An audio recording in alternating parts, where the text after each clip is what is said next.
Yeti. I'm Matt Berry for Greeny. Let's not forget why we get this 3-day week, and our thanks to our servicemen and women who have served and made sacrifices for all of us to be here. Now it's time for substitute teacher behavior. Here we go. We hope this crew serves your sports needs this morning. I'm not going to announce all of them because there's 17 of them. Brian Windhorst, he's hanging out in a generic bedroom. Monica McNutt's hanging out in a suite at some hotel. Parts unknown. We'll check the budget for Monica later, and we'll check the budget for Wendy. But first, game of the night, Game 4. Western Conference Finals. Victor Wembanyama at home, needing to get that split. Early on, this is just gangly guy-on-guy crime. Wembanyama to Chet Holmgren. Just stop. Alan, I'm going to bring you into the highlight because this was a physical game, not much scoring, but here in transition, Vassell to Wemby. This was just good. Wembanyama at the start of this game was a dominant force, which he's been throughout the season, but this was a great competitive response. Here, De'Aaron Fox, a good high handoff to Wemby. Wemby, the reverse tip-in. Yeah. Spurs up by 8. Closing seconds of the half. This is the highlight we'll remember for quite some time. Listen to how it sounds. Wembanyama, I think he's going to go. From midcourt. Got it! Allie, this looks like a routine jumper. He wanted this shot. If you could freeze time, everybody would put money that was going in. He wanted that ball. He wanted that shot, and there was no doubt he was making that shot. It's a big-time play. Wemby, 22 points in the first half, had 26 points in all of Game 3. Spurs up 12. Later, Stephon Castle picks Isaiah Hartenstein's pocket. We're running. Oh, my God. Again, look at the finish on the break. He's jumping from the dotted line. There's no stopping that. But their defense, Matt, they were all over. Their energy was off the charts defensively in this game. They were causing turnovers and getting points off turnovers, which is what Oklahoma City normally does to you. Which, by the way, Oklahoma City was their second fewest point total of the postseason. They only had 38 first-half points, and Wemby and company took advantage. Beat down in San Antonio last night, 103-82. It's been a sensational postseason for Wembanyama, who continues to stuff the stat sheet with his play. Yesterday joined Bill Walton in 1977 as the only player since blocks became an official stat in 1974 with 300 points, 150 rebounds, and 50 blocks in their first career postseason. Walton led the Blazers to a title that year. Wemby, however, he shouldn't, and he's not getting ahead of himself just yet. We didn't do nothing unexpected, but the truth is that we had never been in this kind of situation before. It was our first deficit, and we just responded, but it was nothing amazing. It wasn't magic. We just did what we needed to do. They just punched us in our face early. It's 2 games in a row. They've come out the aggressors. Last game we were able to course correct. Tonight, we just didn't do so. They did not do so, and because of it, we've got a series tied at 2 apiece. Time to unpack this from several different angles. Wendy, I want to start with you. What was your biggest takeaway from what we saw last night? Yeah, they played with an appropriate level of force from a team whose season was under threat. It wasn't an elimination game, but you go down 3-1 going on the road, you're cooked. And that's the way that they played. And I'm going to say going forward in this series, the alarm bells should be going off a little bit for the Thunder because this was the first game they played in the playoffs without A.J. Mitchell and Jalen Williams. And boy, did it make a difference in their offensive creation. It's one thing when you're missing one. When you're missing 2, it puts so much stress on Shai Gilgeous-Alexander to create. And then you look at the other end, Victor Wembanyama with the dunks. I just want to point out, obviously he does more than just dunk the basketball, okay? But in game 1, he had 6 dunks, all right? In games 2 and 3 combined, he had 2 dunks. He had 1 in each game. Last night, you could tell the force he was playing with. 4 dunks in that game. He had a couple other alley-oop layups. The force that he played with definitely set the tone for his team. Yeah, and look, Al, it's one of those situations in a response.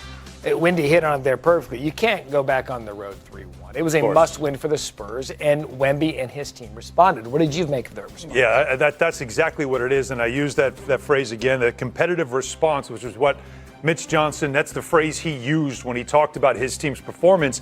And it also shows you, again, what we've learned about Victor Wembanyama is that Yes, he is a precocious neophyte, but he is somebody that is already ready, if you know what I mean. Because he said our standard is higher than what we saw in Game 3. Greg Popovich went into that locker room after Game 3 and said, this is not what we're about. And he took that to say, right, I have to raise my level. What he talks about is, I'm here for it. I want this. For his young age, for him to do these things, shots like this, he wants the ball in those situations. He wants this matchup with the Thunder. He's talked about it all season. So while we all say they're young, they might not be ready yet, he's saying, I'm already here. Yeah, and Monica, we talked about this during the regular season where you saw Wembanyama grow into the player where it was clear he wants the ball in his hands when it matters most. Question, though, now you're putting out all this energy in the playoffs. Can he sustain this level of play and this high energy now for a series that appears to maybe be going the distance? Matt, this was my question watching last night. I mean, he was fantastic, but he was also fantastic in Game 1. And then Game 2, he looked physically exhausted. I think Wemby nailed it in terms of the injuries for the Thunder. I also think both of these teams, I'm not going to say that they are alternating taking games off because I wouldn't disrespect the pursuit of a championship in that way. But when we get to the games, you can almost tell which team won the previous game based on the gas that's left in the tank going into the next one. And so I think as we look at the Spurs, if they are the team that can stay healthier around Victor, but I still don't know the answer to the question if it's going to require the Herculean efforts from Victor versus his, light double-doubles, if you will, when you're talking about a guy like this. And when we saw the numbers there a moment ago of how good the Spurs are with Wemby on the court relative to when he's off. I mean, it doesn't take a stat scientist to figure out they're better with him on the court. But you are going to have to preserve his energy, like I said, for a series that appears it could go the distance. How would you use Mitch Johnson in the minutes to maybe preserve Wemby a little bit to keep him fresh as this series wears on? Well, I'm sure this is one thing that the Spurs are going to try to examine because they are being pushed to levels that they've not been pushed before with this group. And, typically their rotation has been to give Victor bigger stretches of minutes off the court. And what we have seen, and you saw, referenced Shea earlier, how they fell behind in the last 2 games and they were able to come back. They've been coming back when Victor's been off the bench or been on the bench. And so that may be something they have to look at. But the Spurs I want to be clear, the Spurs did not play an overall awesome offensive game last night. They shot 38% and shot 27% on 3. This game was decided at the other end of the court. The defense that the Spurs played but with Victor. We're going to watch the offensive highlights, but they can play better. The Spurs can play better offensively, and they probably will to win Oklahoma City. And the defense, and Wendy hit on it there. I mean, they stifled a team, again, second lowest postseason output this year. Yeah, they changed up what they were doing. And that is to, instead of trying to trap and blitz Shea Gilgeous-Alexander further away from the basket, getting the ball out of his hands, they instead let him go one-on-one once he got towards the paint because we know he's not going to shoot threes. And then they were all over him. I mean, just as a great example play, look at this. He's got nowhere to go. He's at the nail, doesn't know what to do. Shot clock's running down. He gives a little bit of an attempt, loses it, grenade, Hardenstein, nothing. Now dive. Look at everybody diving on the floor, getting after that ball. That's 3 players against 1. 2 guys dive on the floor against Gilgeous-Alexander. They made his life miserable all night. All but one of his shots were contested in this game.